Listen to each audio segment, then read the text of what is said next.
Geologic time is hard to wrap your brain around. Humans don't live on this scale. We understand days and years and sometimes even decades, but we are really lucky if we make it to a century-long lifespan. When I say that the Earth formed 4.6 billion years ago, that's a time period that is almost impossible to comprehend. In order to make it a bit easier to understand, scientists sometimes refer to a model that compresses the entire time the Earth has been in existence into a single day. In this way, we can look at the whole thing and see that animals, mammals, and humans are relative newcomers in the geologic clock. Animals came into being only in the last 15 minutes of the day, and humans in the last minute. To say a lot happened in the rest of the day is an enormous understatement. But that leads to the question, how do we know? And that question is more complex to answer. Most of what we know about the history of the Earth, we know from fossils. A fossil is the preserved remains of an organism.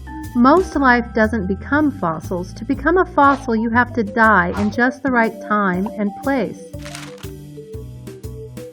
You have to be quickly covered with sediments or trapped in amber or frozen in a glacier. The hard parts like bones and teeth are more likely to be preserved than the soft parts like skin and muscles.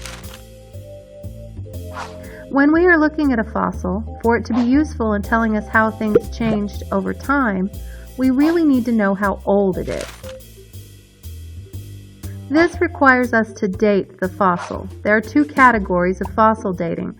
The first is relative dating. Since most fossils are formed by sediments, the older fossils are lower in the layers of rock than the newer fossils. This is useful, but not perfect. You only know the age of fossils in relation to other fossils, not exactly how old any of them are. If the Earth moves or if the fossils are rearranged by forces such as erosion, it can throw off your understanding. The second type of dating is called absolute dating. It uses the decay of radioactive elements to determine the age of a fossil. While organisms are alive, they constantly take in carbon. Carbon that is in the atmosphere is subjected to cosmic radiation that makes a very small amount of it radioactive. As soon as the organism dies, it stops taking in carbon.